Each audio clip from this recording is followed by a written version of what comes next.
नमस्कार दोस्तों। तो ग्रो सीरीज़ की हम दूसरी वीडियो लेकर आ चुके हैं और इस वीडियो में आज हम बात करने वाले हैं फंडामेंटल्स। ठीक है, किसी भी कंपनी के फंडामेंटल्स के बारे में कैसे जानें। ठीक है, तो जैसा मैंने पहले भी कहा था कि हम इस ग्रो सीरीज़ को आगे तक लेके जाएंगे और इस ग्रो ऐप के जो भी इसके फंडामेंटल्स हुए, फाइनेंशियल्स हुए, है ना, इसमें ट्रेडिंग करना, ऑप्शन ट्रेडिंग, फ्यूचर ट्रेडिंग, ठीक है, ये सब के बारे में भी हम एक एक करके अलग अलग वीडियोस में जानेंगे। ठीक है, तो आपको जैसे स्क्रीन पर दिखाई दे रहा होगा, ये यहाँ पे है ना, ये फंडामेंटल्स। ठीक है, तो आज हम इसी के बारे में जानने वाले हैं। तो इसमें आपको ये नीचे बहुत सारी चीज़ें दिखाई दे रही होंगी, market cap, P ratio, PV ratio, ये दिखाई दे रहे हैं ना, ये सारे रेशियोज़। तो इन सब के बारे में ही हम जानकारी आज लेने वाले हैं कि ये क्या क्या होते हैं। तो चलिए वीडियो में चलते हैं और एक एक कर हम जानते हैं कि कौन सी चीज़ क्या होती है। तो सबसे पहले यहाँ पर आपको दिखाई दे रहा होगा ये मार्केट कैप। ठीक है, तो मार्केट कैप क्या होता है? मार्केट कैप होता है कंपनी की वैल्यू। वैल्यू मतलब उसके पास कितने एसेट्स हैं, है ना, कितने रुपए का उसके पास माल है ना, कितना रुपए की उसकी कंपनी है, कितने रुपए की उसकी कंपनी की वैल्यू है ना। जैसे कि आईटीसी कंपनी है, ठीक है, आईटीसी कंपनी के पास क्या होगा, वो तंबाकू का प्रोडक्ट बनाती है, सिगरेट वगैरह ये सब, है ना। तो इसको बनाने के लिए उसके पास रॉ मटेरियल होगा, पेपर होगा, तंबाकू वगैरह पड़ा होगा, ये सब होगा, है ना। कहीं उसकी उसने एक जगह ले रखी होगी, फैक्ट्री होगी, है ना। तो उस सब का मूल्यांकन करने के बाद जो वैल्यू निकल के आती है वो उस कंपनी का मार्केट कैप कहलाती है। ठीक है, क्या कहलाती है? मार्केट कैप, मतलब मार्केट कैपिटल, कितनी उस कंपनी की वैल्यू है, टोटल सब कुछ लगा के कितना उसके पास कितने रुपए का सामान है। ठीक है, उसकी मशीनरी, उसकी कंपनी, उसकी जगह, उसका सामान, सब कुछ लगा के। ठीक है, समझ में आया ना। तो मार्केट कैप के हिसाब से इंडिया की सबसे बड़ी कंपनी कौन सी है? रिलायंस, है ना। अब आप बोलोगे कि मतलब मार्केट कैप के हिसाब से तो जो ये आईटी कंपनीज होती हैं इनके पास तो ज़्यादा कुछ सामान नहीं होता, सिर्फ एक कंप्यूटर होता है, कुछ लोग होते हैं और एक ऑफिस टाइप का होता है ना। तो इनका मार्केट कैप उसके हिसाब से कम होता है। बाकी जो मशीनरी वाली कंपनी होती हैं, हार्डवेयर टाइप की, जैसे कार बनाने की कंपनी हुई, है ना, तो उनका जो मार्केट कैप है वो थोड़ा ज़्यादा होता है, क्योंकि उनके पास ज़्यादा हमारे सामान होता है, उस सामान की ज़्यादा वैल्यू होती है, मशीनरी की कॉस्ट होती है, हर चीज़ की अलग अलग कॉस्ट होती है ना। तो चलो ये समझ में आया होगा। चलो अब आते हैं दूसरे रेशियो की तरफ, है ना। दूसरा रेशियो है हमारा, ये आपको दिखाई दे रहा होगा, पी रेशियो। ठीक है, तो पी रेशियो क्या होता है? पी रेशियो को हम कहते हैं प्राइस अर्निंग रेशियो। ठीक है, इसका क्या होता है? प्राइस पर अर्निंग पर शेयर, है ना। मतलब जो शेयर का प्राइस चल रहा है उसका अगर हम डिवाइड कर दें किससे? अर्निंग पर शेयर, मतलब पर शेयर कितनी अर्निंग हो रही है, यदि हम उससे इसका डिवाइड कर दें तो हमारा पी रेशियो निकल जाता है ना। इसके बारे में ये बोला जाता है कि ये जो है जितना हमारा कम होगा, है ना, जितना हमारा कम होगा उतना ही कंपनी के लिए ये बढ़िया माना जाता है ना। और इसका मतलब क्या होता है? इसका मतलब ये होता है कि अगर हम कंपनी से 1 रुपया कमाना चाह रहे हैं तो 1 रुपये को कमाने के लिए कितने रुपए हमें लगाने हैं, है ना, वो इसका पी रेशियो। जैसे यहाँ पर आपको दिखाई दे रहा होगा, इस कंपनी का पी रेशियो कितना आ रहा है? 19.02। मतलब इस कंपनी के शेयर से आपको 1 रुपया कमाने के लिए 19 रुपये लगाने पड़ेंगे, है ना। तो इससे आपको ये समझ आया होगा कि जितना कम होगा उतना अच्छा होगा। अब आप ही बताओ, आपको एक कंपनी का पी रेशियो 2 है, मतलब 2 रुपये लगाने से 1 रुपया मिल रहा है, और इसका पी रेशियो 19 है, मतलब आपको 19 रुपये लगाने से 1 रुपया मिल रहा है। तो आपके लिए कौन सी कंपनी ज़्यादा अच्छी होगी? 2 रुपये वाली या ये 19 रुपये वाली? 2 रुपये वाली ज़्यादा अच्छी होगी ना, क्योंकि वहाँ सिर्फ आपको 2 रुपये लगाने से 1 रुपये मिल रहा है, यहाँ आपको 19-20 रुपये लगाने पे 1 रुपया मिल रहा है ना। तो पी रेशियो जितना कम होगा उतना ही हमारे लिए अच्छा होता है। दूसरा ये आपको दिखाई दे रहा होगा, पीवी रेशियो, है ना। पीवी रेशियो क्या होता है? ये होता है हमारा प्राइस पर बुक वैल्यू। ठीक है, जैसे बुक वैल्यू क्या होती है? देखो बुक वैल्यू यहाँ, ये इधर बुक वैल्यू भी दे रखी है।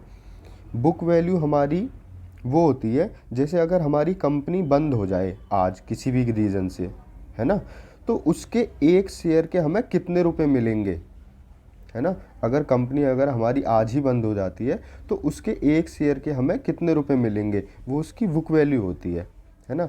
और उसी बुक वैल्यू का डिवाइड यदि हम उसके शेयर का जो प्राइस चल रहा है उससे कर देते हैं तो ये हमारा क्या निकल के आ जाता है, पीवी रेशियो निकल के आ जाएगा। ठीक है, तो इसे निकालने का क्या फॉर्मूला है, इसको हम कंपनी जो शेयर का प्राइस चल रहा है उसका डिवाइड कर देंगे कंपनी की बुक वैल्यू से। ठीक है, इसके बारे में भी यही बोला जाता है, ये जितना कम होगा उतना ही अच्छा होता है। ठीक है, तो आते हैं नेक्स्ट रेशियो की तरफ, ये है इंडस्ट्री पी। ये दिखाई दे रहा है ना आपको, ये है हमारा इंडस्ट्री पी। ठीक है, तो इंडस्ट्री पी क्या होता है, जैसे ये ऊपर वाला जो हमारा पी रेशियो है ये सिर्फ इस कंपनी का पी रेशियो है ना। ये वाला जो ऊपर वाला पी रेशियो है ये सिर्फ इस मतलब शेयर जो HDFC बैंक जिसके बारे में हम ये ऊपर HDFC बैंक दिखाई दे रहा है ना आपको, ये है ना, हम HDFC बैंक के बारे में जानकारी ले रहे हैं। ठीक है, तो ये जो पी रेशियो है ये सिर्फ HDFC बैंक का पी रेशियो हमको दिखा रहा है, लेकिन ये इंडस्ट्री पी मतलब HDFC बैंक क्या है, एक बैंक है ना, तो इसकी इंडस्ट्री कौन सी हुई, बैंकिंग, है ना। तो पूरी बैंकिंग का जो पी रेशियो चल रहा है ये वो दिखाता है हमें, है ना। तो यहाँ पे आपको दिखाई दे रहा होगा कि पूरी इंडस्ट्री का पी रेशियो कितना चल रहा है यहाँ पे 13.82, है ना।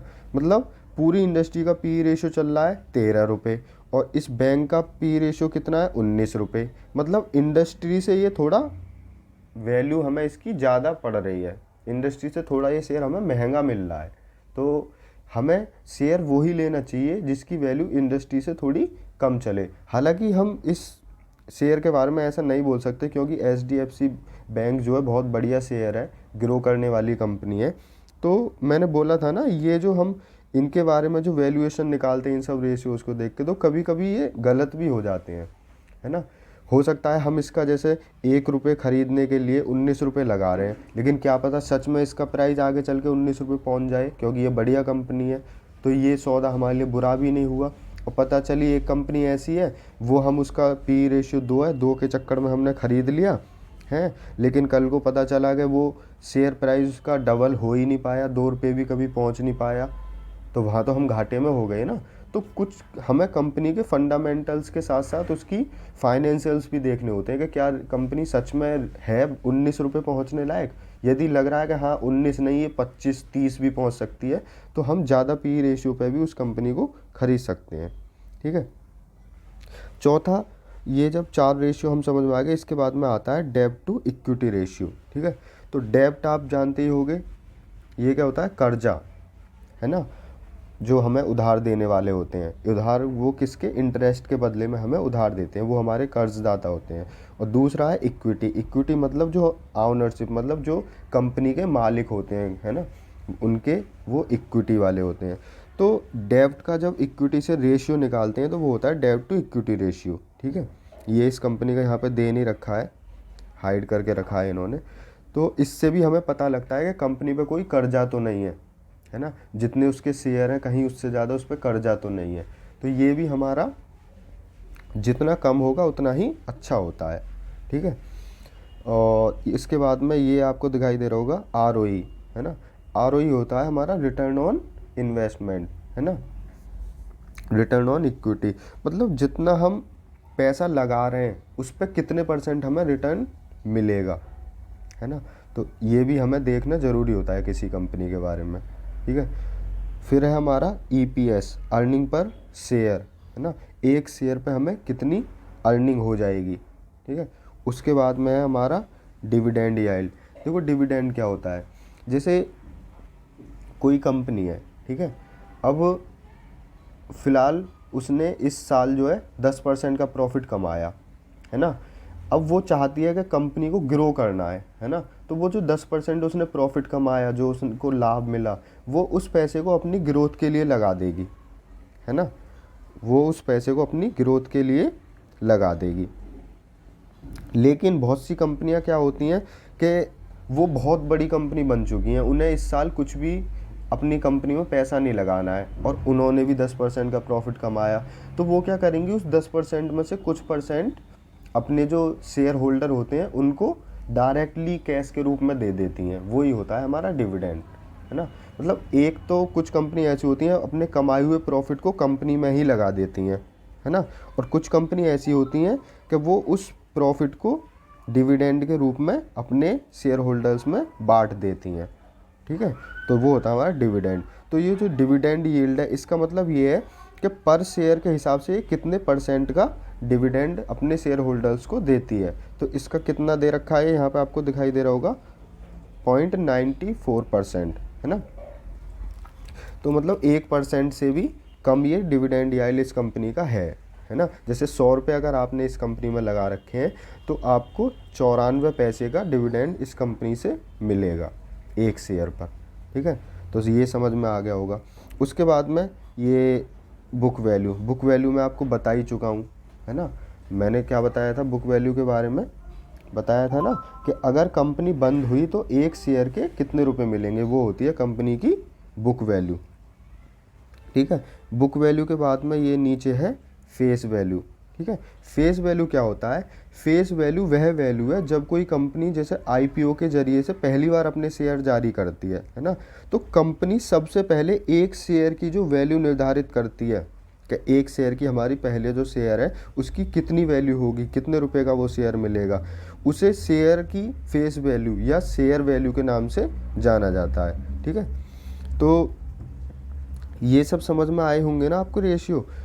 इन्हीं रेशियोज़ का, है ना, इन्हीं सब रेशियोज़ को हम देखने के बाद में, इनका एनालाइज करने के बाद में हम किसी शेयर के बारे में बता पाते हैं कि ये शेयर अच्छा है या फिर बुरा है, ठीक है। तो हमें इन सब का एक एक का अच्छे से जानकारी होना चाहिए कि इन्हें हम कैसे देख सकते हैं, कितना होना अच्छा है, कितना होना बुरा है ना। तो इससे हमें कंपनी के बारे में उसकी इंट्रिंसिक वैल्यू पता पड़ती है कि कंपनी अच्छी है या बुरी है, हमें ख़रीदना इसके लिए फ़ायदा साबित होगा या नुकसान साबित होगा, ठीक है। तो आशा है ये वीडियो आपको समझ में आई होगी। अगली वीडियो फिर आने वाली है और उसमें हम कंपनी के फाइनेंशियल्स के बारे में बात कर लेंगे, ठीक है। ये आपको दिखाई दे रहा होगा नीचे फाइनेंशियल्स, ठीक है। क्योंकि कंपनी के जब तक आपको फाइनेंशियल समझ में नहीं आएंगे, है ना, तो तब तक जैसे फंडामेंटल्स कंपनी के बारे में जानने के लिए ज़रूरी है ना, तो कंपनी के फाइनेंशियल्स भी जानना बहुत ज़रूरी है कि कंपनी प्रॉफिट में है, कितना रेवेन्यू कमा रही है, कितने लॉस में है, ये सब चीज़ें, ठीक है। तो अगली वीडियो में फिर मिलते हैं और कंपनी के फाइनेंशियल्स जानने के बारे में देखेंगे, ठीक है। तो मिलते हैं अगली वीडियो में। Tata, bye bye.